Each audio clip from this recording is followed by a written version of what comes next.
So say you got to pick any dragon you've ever wanted, as long as it's not a topaz dragon or a limited dragon that's 5 stars. What would you pick? I've got the option. It's time to decide.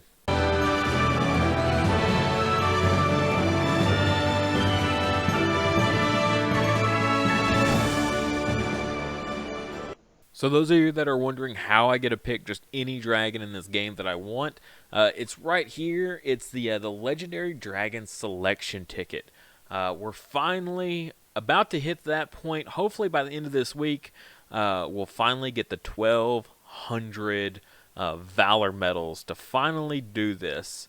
I'm just at a loss. I've been playing this game for about 2.5 years now, and this is the first time and this is every bit of it. I've saved up every one of these forever, and we're finally to the point where I can finally use them. And there's no point in getting an absolute. We get absolutes all the time. I don't like the randomness of it. Being able to pick something, saving an extra 200 to get this is by far the better choice. I can get an absolute almost every month, but after 2.5 years of farming, and I could barely get one of these, I would much rather have one of these just to be able to pick. So that's how I'm doing this. So that's what we're doing today is basically I'm setting this up. I'm going to put my ideas out there for you all to look at. Put in the comment section, please, your thoughts on what my options are here and which one I should possibly go with. I'm not saying I will definitely take your advice, but I would love to open the door up to some good discussion on what you guys think. All right, so just kind of going down the list here, a lot of the stuff I've gotten from at least Earth, Water, and Fire. I've gotten it in the past, right? So you can see all my unlocks here from down the board. Lots of different stuff here. I'm not really looking for anything Earth-wise. Yeah, we pretty much have Earth pretty tapped out. I'm pretty satisfied with how where we're at with Earth. Only thing I'm missing there is the Hellkaiser, and that's just not worth it to me. Jumping over to Water. Water, we start to kind of see a few interesting things. One of the things that jump out is the Popamo, right? I've done a review of it. I haven't pulled any of them. They got the Water, the Earth, the Fire, and then the Dark one. The Dark one seems a lot of play right now in PvP. However, again, I've got Dark Monas, so I really don't think it's worth it to pick up one of these. The Dark one's nice because it has the Resurrect. That's the deciding factor over the other two. But I've already got a Dark type that's a great healer, and again, I can use it in Tower of Tests. So great selection there. What's nice about this one is that periodically attacks enemies in the front, 2 of them, so both enemies in the front, and 80% chance of silencing them for 6 seconds. That's what sets the Popamo so great as a great healer, and why it sees so much play is because of that right there. Just a great healer, really, that Dark one is. But again, that's the Dark one. The Water and the Fire, less so. We don't have that Resurrect, and that really kind of bums me out.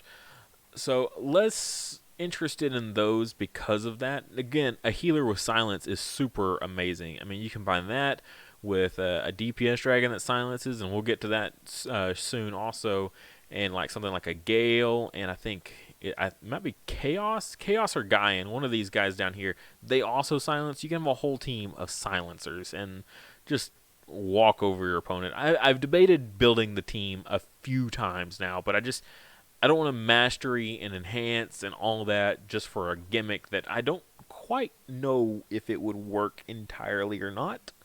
So moving on from there, I was looking at the Tilkies.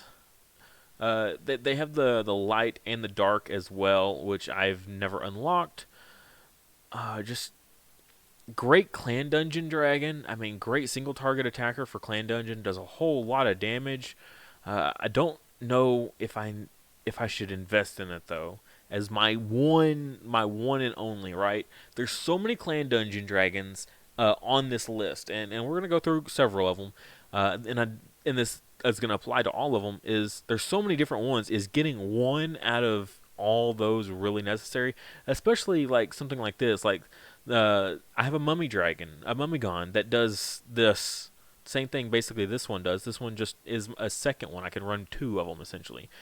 Same with this. I have a who is he? The I've been forgetting these guys' names. The little toy guys, the wind up toy dragons. Um, but anyway, I've got those, him for my, and then Light Clown as well as leadership for Light. So I don't know if Tilkey is really necessary. Kind of going on from there. I don't need an Ilon. Xenos. We'll look at Xenos in a minute. Keep going here. A lot of the stuff I've gotten already. Moving on to something else I've never gotten. Mellow Dragon, right? There's one for every element, and I only have the Earth. I could invest. I would probably get Light or Dark. I mean, that's what more or less this is going to be a choice between. At the end of this whole thing is going to be, should I get a Light Dragon or a Dark Dragon? Mainly, while yes, they are very, very difficult to get Mastery 10 on, they're also equally hard to get the exact Light or Dark that you want of any of the Light and Darks, no matter what 5-star it is. They're extremely difficult to get, and being able to pick one immediately is kind of, really my main focus here, I think. And Light and Dark, hard to get these guys. Mellow Dragons, great option there, but is one of those two really going to change my clan dungeon team so drastically? And then, what would make one better than the other? Same with, should I get a Tilkey? What would make one better than the other? Out of all these options here.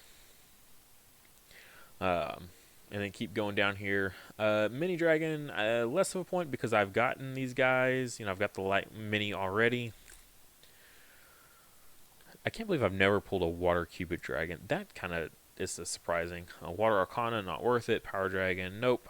And so that's kind of it there, really. Nothing too crazy that just kind of jumps out at me. Fire. Going down here, got the Eternal, Hellkaiser. Again, I don't have the Papamo. My Fire team kind of does struggle a little bit these days. The only healer I have is the Totem. While very powerful healer, great buffs, he scales off of attack, I believe. And so he's just so squishy. And so, like, the Fire Papamo, I was kind of looking at it. It scales off of, target's HP, healing increases depending on its defense. So it scales off of defense. So it's super tanky dragon. I love healers that scale off of defense or HP. And that's there. But the thing is, I would only really ever use this in Tower of Test on Fire Team. So I don't think I should invest my one and only choice ever on that one thing. So keep on moving here. I can't believe I've never pulled a Fire Evil Dragon. I swore I have. That's weird. Again, nothing really kind of jumping out at me off of the 5-star fires. Nope. All right. So now we're getting into Light and Darks, and this is where it really starts to. This is where it's like completely different from each other. The first one up here is Poseidon. So again, Light and I actually have the Dark Poseidon, but Light Poseidon, right? I've got the Light Mini, and that's my only AoE attacker that I have available for bottom lane on Clan Dungeon. I can get the Light Poseidon as, when I want to run double.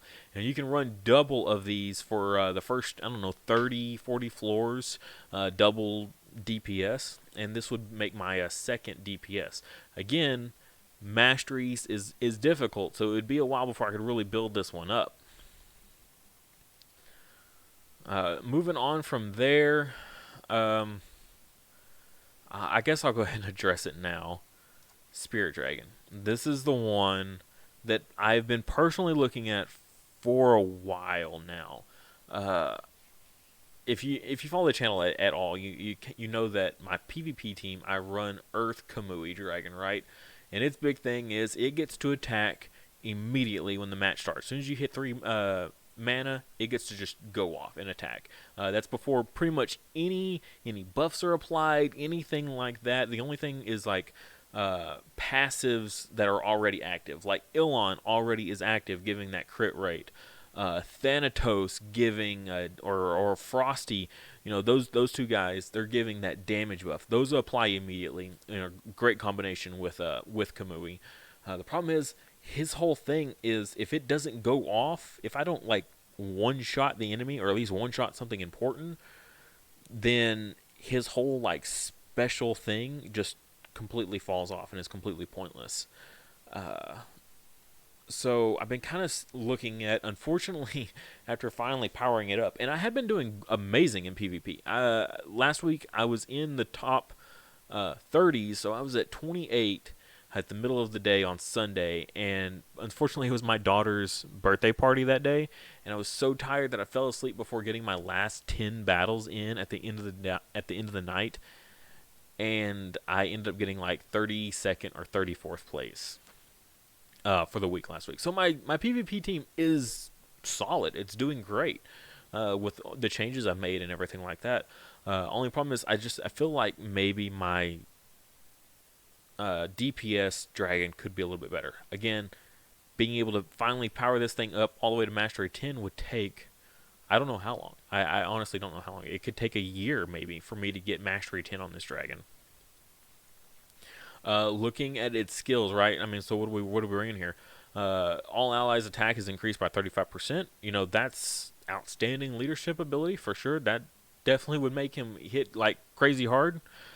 So the drag skill here, Combust Flames, it's a 5-target drag skill. I love 5-target drag skills for PvP. My Kamui Dragon, that's what it does. It does just awesome damage. Awesome damage. It has a bonus to the drag skill here. Increases damage from Soul Flames by 10%. And inflicts 40% extra damage on defense type enemies. So this cancels out stuff like Trophius that's giving the reduced damage taken while it's absorbing other damage. Basically cancels all that stuff out. So it really just melts Trophius and Lightning God Dragons, things like that. Angars, however you say it. If anyone's still using those, it melts all those. So great for just killing things. But I guess we'll jump over here. Also, crit rate is increased by 20%, up to 30%, which makes it, we can just go so much heavier, and it scales off of crit damage. I forgot to mention that. It scales off of crit damage. Dark Arcana scales off of crit damage. Dark Arcana is still to this day one of the hardest hitting dragons in this game. People argue that crit rate is a little bit better. Crit rate is more consistent, and it still does really good damage. But crit damage dragons that scale for crit damage, their maximum is higher. They might not hit it necessarily as often if they're running like crit avoidance. You might run into that issue where you might not get the crits as often. But when they do crit, they hit so hard. They hit so much harder than crit rate dragons do. They just don't do it quite as consistent. And I mean, by fractions, I mean, it's tiny how less often. So I would just go with crit damage anytime. So being able to get that crit rate buff just leaves us more room to just run more crit damage. You can run, if you can get your substats, mediocre with crit rate, then you can run all pink runes, and then instead of a crit rate for that middle slot, you can run another crit damage percentage. Oh my goodness, damage galore. Just, I couldn't even begin to, think of the numbers you could put out with a well-built spirit dragon. But the thing is, that's not all. Not only are we just doing just obscene amounts of drag skill damage, this passive right here, every set duration, inflict damage to a random enemy. 3 of them, right? And this is every 8 seconds this goes off, by the way. On 3 enemies, 80% chance to silence attack and defense type enemies for 5 seconds. Attack and defense types. Silence them. 80% chance. That's almost a guarantee. Almost a guarantee. That's solid. I mean, outstanding. Attack types. If you're not getting attacked because they can't use their drag skills, then that's just more time for you to ramp up using your buffs and things like that. You don't have to worry about using heals so much because you're not getting attacked. Not only that, though, is silencing defense types. Trophius is just dead in the water up against this spirit, especially if you're manualing, because then you can really time it out to know when that Trophius is silenced. So not only are they not taking damage in place of another dragon, but you don't have to worry about them giving that invulnerability shield to whatever you're about to nuke. So as soon as you see that Trophius is silenced, just immediately drop this drag skill on the enemy team, just because it blankets the whole team. So you just can almost guarantee that you're going to just melt whatever attacker that they have, that they're trying to protect with that Trophius. I know I do it. I mean, I run a Trophius literally to protect my Kamui dragon, right? I also run the Lightning God because he puts up the shield, but this is just phenomenal, being able to just take care of Trophius, and then you can just melt the whole team. Oh, so nasty.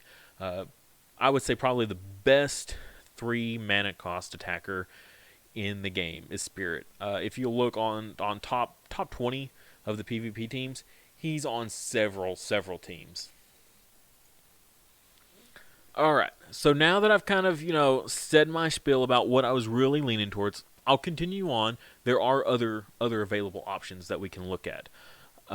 Light Xenos is one of those. Some people have argued that Light Xenos is the best healer in the game. I do disagree wholeheartedly.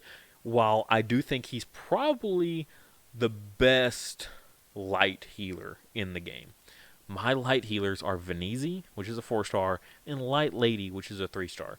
I've been playing this game for 2.5 years. I don't have a light healer that's a 5-star dragon. and that's kind of sad. So looking at here, evasion up.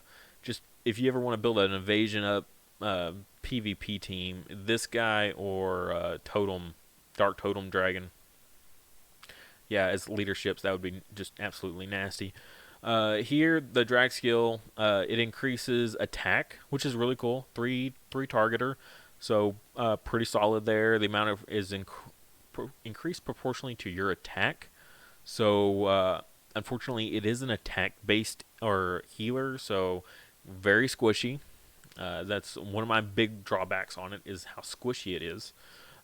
Next up here, though, this is pretty interesting. Every set duration, attack the enemy with the lowest HP. This attack receives a 60% bonus from your attack and inflicts 1.5 damage to enemies when your HP is above 80%. That's pretty interesting, and you can increase the damage. Target count of 3 there.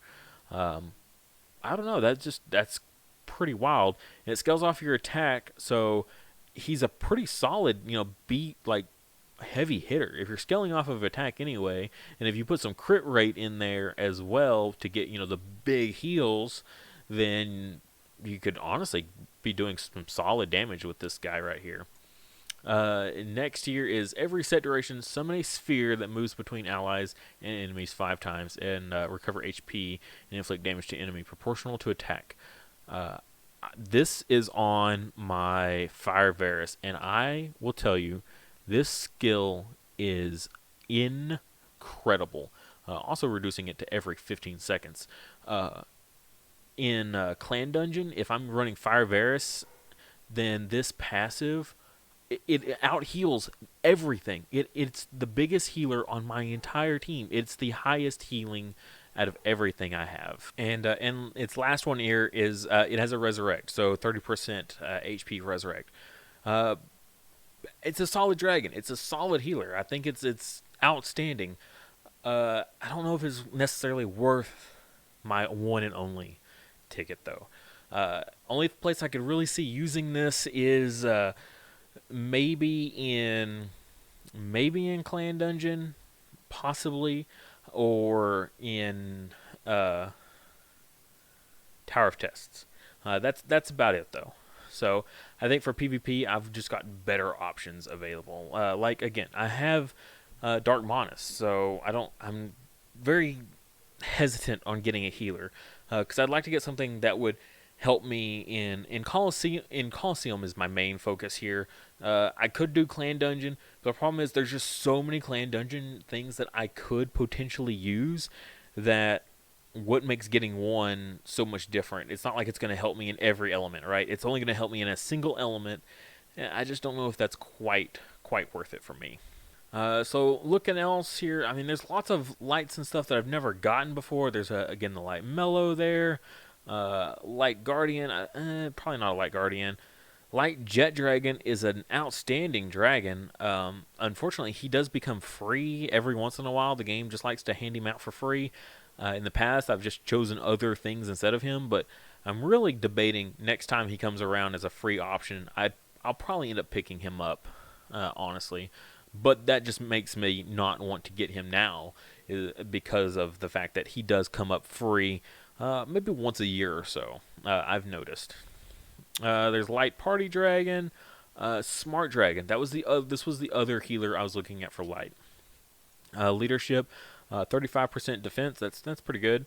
Recover targets HP and grant immune effect to harmful effects for 15 seconds. That's a pretty long immune for sure. And he scales off of HP, so he's a super tanky dragon, which I like more than the Xenos, the light Xenos. Looking at his other buff, target covers an additional 10% of max HP over 10 seconds. So just more continued healing. Pretty standard for smarts. Every set duration, recover 3% of allies' HP with very low HP over 5 seconds. I don't know. At least it's a target count of 3. And you can trigger this every 10 seconds. So for 5 seconds, you won't be healing, but I don't know, 3% just seems really low to me. I think this is the part that's always kind of dragged this dragon down for me.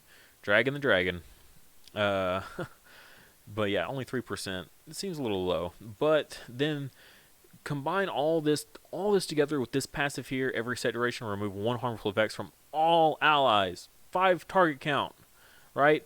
And you can reduce this to every 13 seconds. Remove a harmful effect from all your allies. Oh my goodness. I wish they would make this skill on another dragon, because this is just outstanding. And I would love to have this available, besides just this dragon. And especially when you combine it back with the drag skill of grant immune to harmful effects for 15 seconds after it gets used. So if anything ever does get through, you just remove it right off. And so harmful effects when running a smart dragon or the light smart dragon is pretty much just something you don't have to worry about. So I've always wanted this dragon for sure, but again, is it worth my one ticket? Looking from there, now we're getting into some old dated stuff there. Frost Power, Lightning, God Dragon. I can't believe I've never pulled a God Dragon. And it's like the cover card of this game, or the cover dragon for this game is God Dragon, Light God Dragon. I've never pulled one. Cloud Dragon there. There's stuff I've never pulled, but I don't think any of it would really change or make things better for me. And then lastly, looking at Dark here, again, we talked about Papamo, Great Dragon. I've already got a Dark Healer, though. I don't think it's quite necessary. We have the Poseidon for Clan Dungeon. There's Urian, Great Dragon, but I've already got a Water and an Earth. I don't know if I really need a Dark type as well. Tilky, Great Dragon for Clan Dungeon, for top lane. Oh man, I do want to touch on Dragon Slayer. It's been a while since I've looked at Dragon Slayer. This this thing is disgusting. This thing, oh my god. So all allies' attacks increased by 35%. So again, it's basically the same thing as Spirit. It's a 3 mana cost, drag skill, same as Spirit. Target count of 5, same spread, same everything, right? Summon Flame of Darkness, inflict damage. This attack receives 70% bonus from your attack. Again, pretty standard stuff here. Or again, we're hitting about the same as Spirit. Scaling off of attack though instead of crit damage. It's a little bit easier to get higher numbers off of this, for sure. Again though, increasing Black Flame damage by 30%. I mean, you're doubling your damage right there. So, oof, just ×2 bonus on damage is just on a drag skill, just blanket. I mean, we talk about how good that is in Clan Dungeon because it's so like absurd and hard to like pull off 2.5 times damage or whatever. But this guy, he just gets it all the time, just double damage on his drag skill. And that's just terrifying. Moving on from there though, it doesn't stop. Every 12 seconds, hit the entire enemy PvP team, right? The entire Coliseum team, inflict damage to a random enemy, the whole enemy team, target count of 5, inflict 1.8 damage on critical hits, and then your crit rate is increased by 20%. This thing will melt. He will melt whatever he wants to look at. Just stupid amounts of damage here, and increasing your damage on this by another 50%. So, wow, just this thing is melting the whole enemy team. Every 12 seconds, that's going off, just slamming into the team, just 1.8 times damage. Wow, that's a lot. And then when you use this drag skill hits so hard. The only thing I don't like about this, what I like about Spirit, is Spirit just happens to bring more utility. You point this thing at a team with a Trophius, the attacker is going to get protected by the invuln shield that Trophius is going to put up. Trophius is going to put up his own invuln shield for himself. He's going to have that reduced damage for having the bubbles, taking damage in place of. Just too much stuff that's going to protect that the enemy team can survive. Lightning God Dragon putting his shield up, to protect everyone. You're not going to be able to get around those kind of things with this guy. So while on paper he seems absolutely incredible, I feel like in practice he's not actually as good as you would hope he would be, just because his toolbox, he has no toolbox, right? He just does lots of damage, really, really well.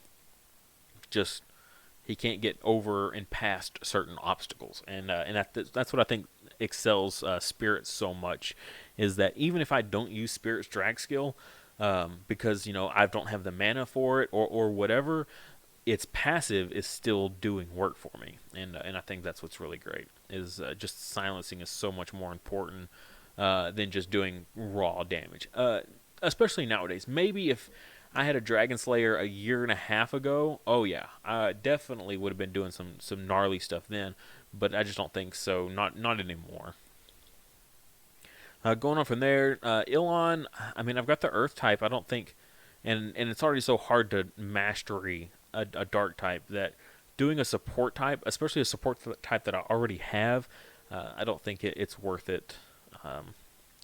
The Dark Bane's sitting here staring me in the face. Been trying to get a Dark Bane forever. The thing is, though, I have the Poseidon now, and the Poseidon will definitely do the same thing as Dark Bane. And I'm running the 4-star dragons, right? What are they called? They're supposed to be a subject matter expert. Hedgebat. I'm running the Hedgebat already as my DPS, so eventually putting in the Poseidon, I don't think the Dark Bane is really necessary as a choice. Dark Agaris, I have the Fire type, and I think the Fire type, if I ever wanted to go that route, would be the best out of those. Looking down here, again, there's the Mellow staring me in the face on getting that one. Dark Party Dragon. That's all trash. Dark Totem right there. I said for a long time, if I ever got a selection ticket, I'd probably get a Dark Totem, and I don't think so anymore. It's a dated dragon. There's just finally better healers out than Dark Totem and Dark Monas. I've got the Dark Monas, which basically does the same thing as the Dark Totem, except a little bit different, and it's defensive, so it doesn't get one shot like the Dark Totem does. And then there's the Dark Smart Dragon. Again, I don't think I need a healer. I don't think I need a healer for Dark. Light was kind of questionable. Then there's some good targets for a Light healer that I could pick from. I don't think a Dark healer is necessary. There was also a good pick for Fire with a Papamo. And all these other dragons down here, they're just so dated. All these old ones, there's just better stuff in the game now. I think definitely looking towards the top of these lists for the more updated dragons is the better option here. So that's kind of where I'm leaning here. There's lots of great clan dungeon options available. There's so many clan dungeon options available that I could use. Light types. I'm really leaning towards the Spirit Dragon. The Spirit Dragon just seems like it's the best option for me.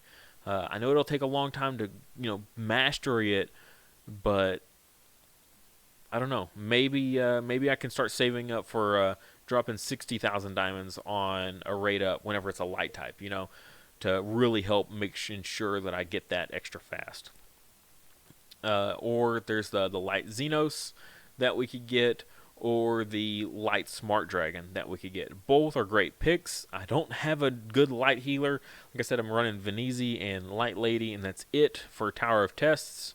And I'm sure I could use them elsewhere. I mean, they're great healers. Both of them are absolutely phenomenal healers.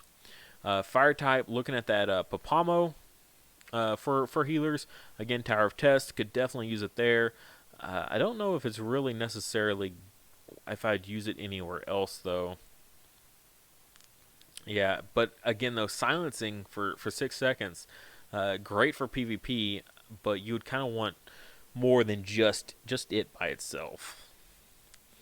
Nothing else really for fire, and definitely I don't think anything for water or earth. Definitely not earth. I think water maybe had something that kind of mellow. I never pull a water mellow, but again, I have a much higher chance of pulling a fire and water type dragon just on its own. It's just mathematically this game makes it so getting water, fire, and earth is easier than getting light and dark. So I'm really leaning towards light and dark. I know they're harder to mastery. I've said it like 15 times in this video, but that's kind of where I'm at. Spirit, Xenos, Smart, or something from here. Dark types. I mean, there's several dark types that I could use, right? Mellow. I don't really know what else, but something that's hard to get. So to make it worth it. Let me know what you guys think. If you watch this whole video, I mean, I'm at 13 minutes. I guess that's not a terribly long video. Oh, wait, this is the second video. This is part 2. Ouch. Let me know what you guys think of all this. Thank you guys so much for watching. If you enjoyed this video, please support the channel in any way you can. Just liking the video or subscribing is a huge help. And if you really want to support the channel, consider checking out my Patreon. There's a link in the description below for it. You can get access to my Discord server as well as some other cool incentives. Also, check out my official merch store. There's a link in the description below for my Teespring account. You get access to all my cool merch that I've got on there, as well as some other cool stuff, cool phone cases, that sort of thing. But like I said, any kind of support is always appreciated. Just simply liking the video can go a very long way for me. So thank you guys so much for watching, and I'll see you next time.